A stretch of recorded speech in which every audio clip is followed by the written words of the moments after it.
Audio Jungle. Quería comentarte tú como jurista,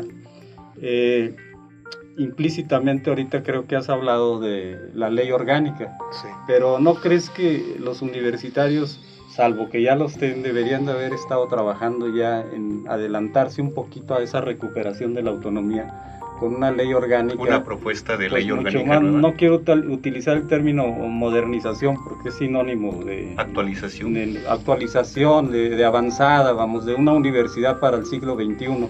Te pongo este ejemplo jurídico-político que ojalá y me dieras tu opinión.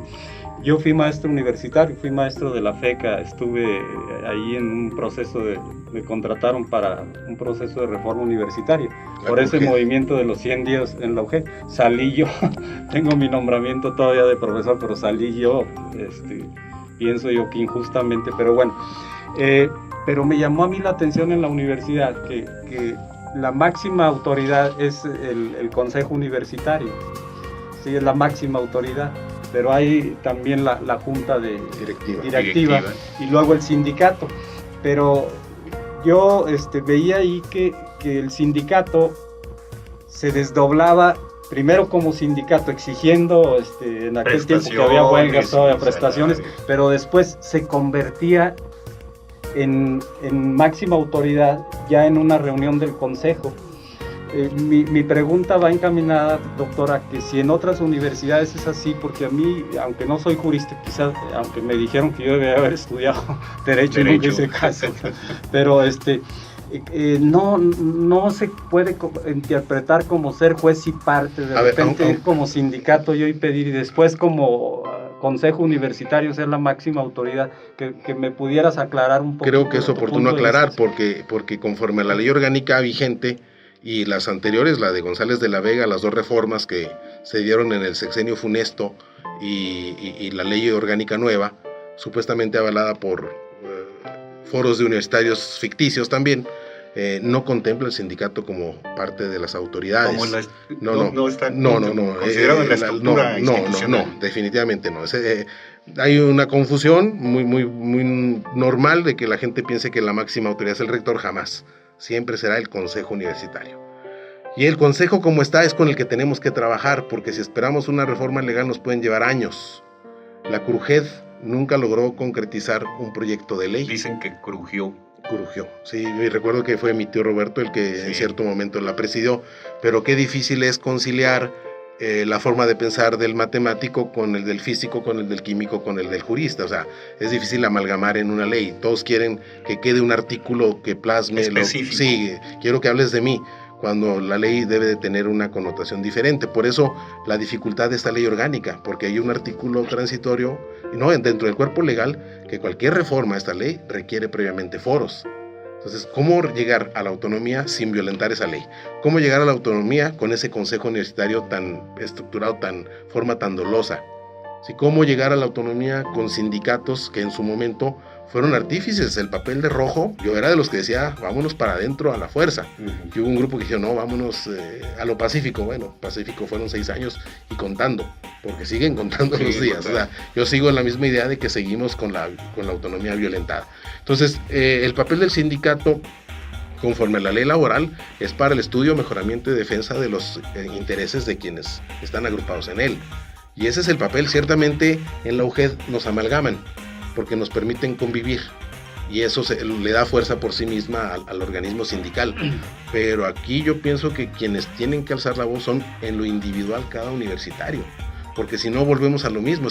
Yo estaría pues esperanzado que mi sindicato, que es el minoritario, pues sea yo el candidato de ellos para tener algún soporte político, y no pienso así. Yo rebaso por la derecha y digo, bueno, si el sindicato o el Frente de la Autonomía, que son esos a los que quiero y respeto mucho, porque ellos fueron los que me defendieron a mí con mi despido, y siempre voy a estar agradecido con ellos de por vida. Creo que el agradecimiento debe ser una virtud.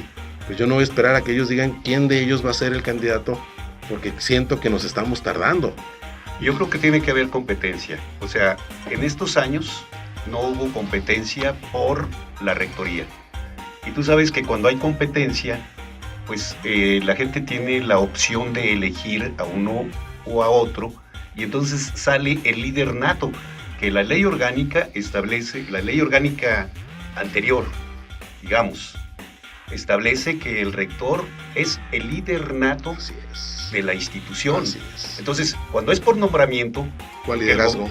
Porque el gobernador nombró a Patricia Herrera y luego nombraron entre ellos a Tomás Castro y luego nombraron entre ellos a Erasmo, pues entonces no hay un liderazgo y están saliendo verdaderos gañanes a ejercer con título profesional, y esto me ha llevado a pensar la necesidad de un tribunal de justicia universitario. Y ya lo propuse. Actos verdaderamente ominosos y abyectos contra la institución, pues tienen que recibir un castigo, porque no se pueden quedar impunes. Es que dentro del OJED pasan muchas cosas. Estamos hablando de las más graves. Por supuesto, yo sí he hablado mucho de unión y reconciliación. La necesitamos. Claro. Pero eso no significa necesariamente que pasemos por alto lo que pasó. O sea, creo que soy claro en ese sentido. Es que ¿no? se quedaría en la impunidad. Sí, sería una cuestión evidente. O sea, cuando yo empiezo mi plática, reflexiono. ¿Cómo entraron? No los podemos tener. No podemos permitir que el huevo de la serpiente quede dentro de la universidad. Es una realidad. O sea, sí duele porque fueron compañeros.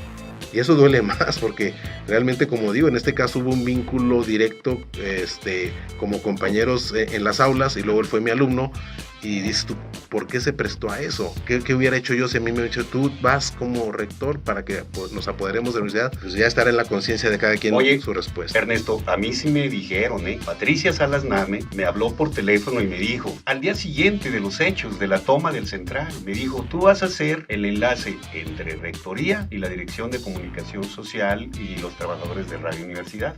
Y yo no acepté. Se puso a Francisca Ávila Flores. Cuando llega ella aquí, yo me fui a México en esa semana, me fui al Encuentro Internacional de Radio que convoca Radio Educación, y al regresar se presenta Jacqueline diciéndome que ella ya es la nueva directora de Radio Universidad.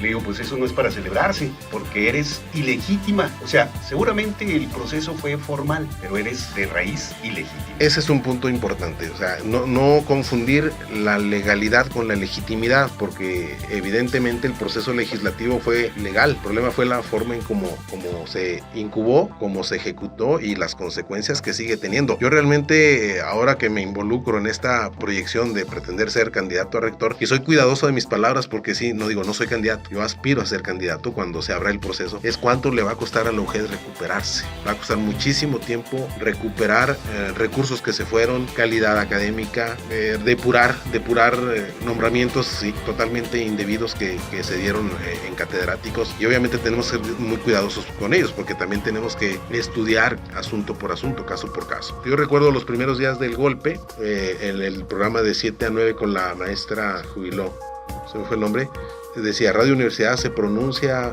en contra de la violencia, y era tan doloroso escucharlo. A mí se me figuraba un poquito como el golpe en Chile de Pinochet. Ajá. O sea, era algo lamentable escuchar. ¿Tú le dices Aurora? Me parece Patricia, que la maestra Aurora Soria. Patricia Rodríguez. Patricia no, Rodríguez la maestra Soria era la Aurora que... Soria era sí, porque ella el primer día se pronunció en contra del golpe. Ajá. Pero después, poco a poco fue cambiando, o sea, el discurso institucional, y era muy doloroso de escuchar, ¿no? Nuestra radio cooptada prácticamente por el gobierno del estado. Entonces sí fue algo muy doloroso y sigue siéndolo, ¿no? Porque no se ha acabado, eso es una realidad. Audio Jungle.